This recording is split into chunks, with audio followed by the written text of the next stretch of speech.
The Raphael crossover in here. Yeah, All right, ladies and gentlemen. Top 8 elimination bracket begins right now. Let's see if SnipedSox and Cutie has what it takes.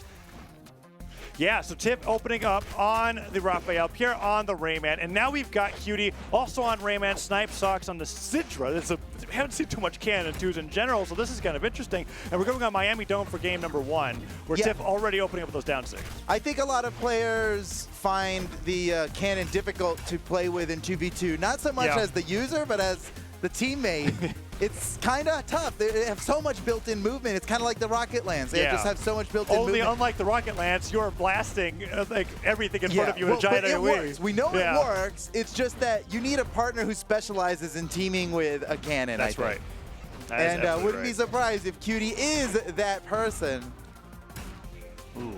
And so far, damage, pretty high damage on everybody here except for Pier. We're gonna see who gets the first stock. Pier gets the recovery. Check out that Apex key sword. Oh, SnipedSox scoring a key sword KO. He's gonna get a double key sword KO. He might get a double key sword KO. Wait, whoa. Okay. Oh, Cutie comes in with the clutch. Oh, but Pier still manages to make it back to the wall. Oh, and now Cutie going that chase dodge diagonal down. SnipedSox with the cannon. Sidelight tries to bait something out of Tiffany, but Tiffany gets right out of that pressure. And now Cutie with the gauntlets. Nice gravity cancel down that recovery. It's not enough to take Pier off the top, but it's very close. And they're trying to take him down. Friendly fire won't do it, though. Or I guess it's not friendly fire. That is actually just fire. That just is regular fire. It's just regular fire. I'm just surprised he lived. I was like, the only way he could live that is through the reduced knockback. Oh, Pier finally loses a stock. Tiffany's got to be careful while Pier is away. Actually, not being careful at all. Instead, going so deep, definitely just SD'd. I said to be careful. You heard me, right? I did. Your advice apparently went on deaf ears because Tip, they can't hear she went straight down. It was risky business, and I think she was absolutely. She was counting on a chase dodge. Chase dodge which would have is saved it all. Dangerous, but we've seen it work out great before. So you can't blame her for taking the risk there, but it didn't pay off, and so in hindsight, it just seems like a bad idea. Yeah, and now looking out the back of that, SnipedSox and Cutie have been doing a great job of getting even more damage on Tip. Tip gets the recovery at the top. Oh yeah, okay. How about a double KO for the trouble? Oh, still catching up the chase dodge. They're not letting Cutie get back to the stage. Just keep doing the downlights. Don't let Cutie land. Oh yeah, there's the finisher. Nicely done. They really hunted it down. Yeah. This is what's risky though, is that since the game's been so even all along, because Tiff gave up that stock so early on, here she is deep in the red, has to basically avoid everything, where even a gauntlet neutral, I think at this point, could KO Tiff on the right side of the stage. So Pier putting in the damage. And you notice Tiffany is playing a much different role right now. Just back up. Like, if you send somebody my way and they're in hits done, I'll do something with it. Other than that, oh, still alive. Oh, the delay there. Oh, Tiffany's in so much trouble. No weapon. Says one hit away from being knocked out. Oh. But wait.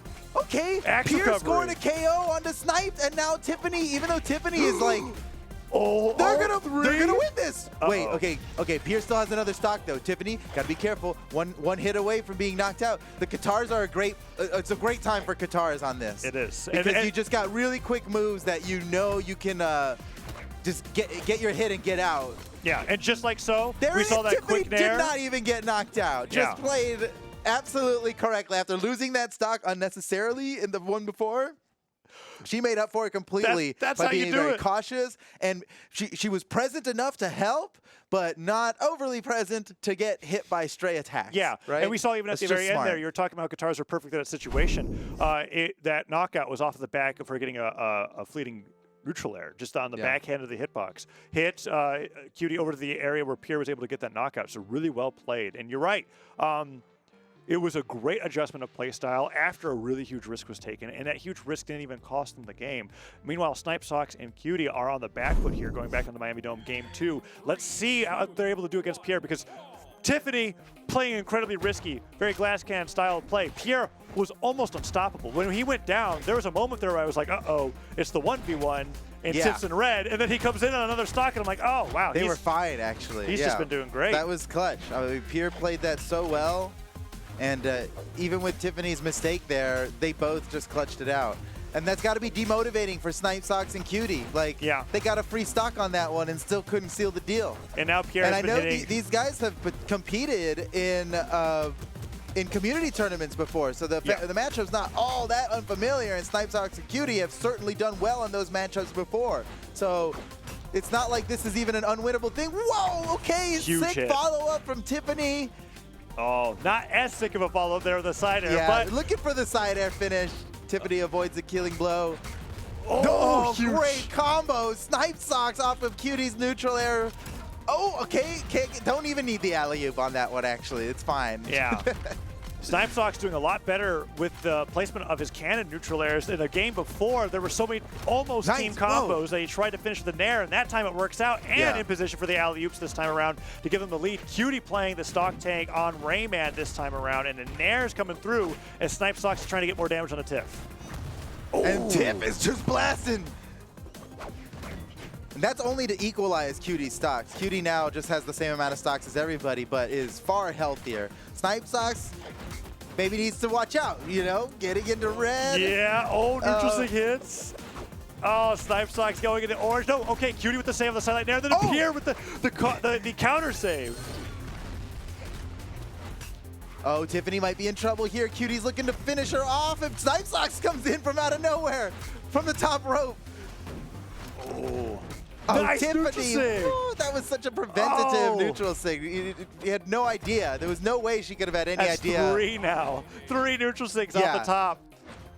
Really great use of the neutral sig. She's using it in a predictive way. It's not fast enough to just react to somebody jumping, right? She's using it in like, I'm pretty sure, I bet you're going to be above me right now. Yeah. You know, and just nails it. That's just smart play. And it's awesome that so many of them are connecting in moments where other Axe players might go for neutralites to cover them landing on the stage. She's getting them being airborne instead. And that might mean we will see some changes to neutralites or side sigs. This is looking a lot like last game here, Taza. It is. Pier has more than one stock remaining. Tiffany's getting close to being knocked out completely, and both of their opponents are at 1 stock here, but they're much healthier this time around. They actually do have a shot at taking Tiffany out and then maybe 1v2ing Pier. As you're saying that, cxti has just been getting knocked around by Pier's gauntlets. Oh, that was so smart. SnipedSox stopped his falling momentum by gravity canceling a downlight, so he didn't get hit by the side sig.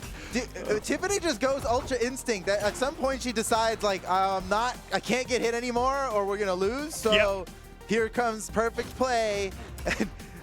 And look at that. Again, wait. Okay, Tiffany might score the edge guard here, but Rayman's coming up. cxti might...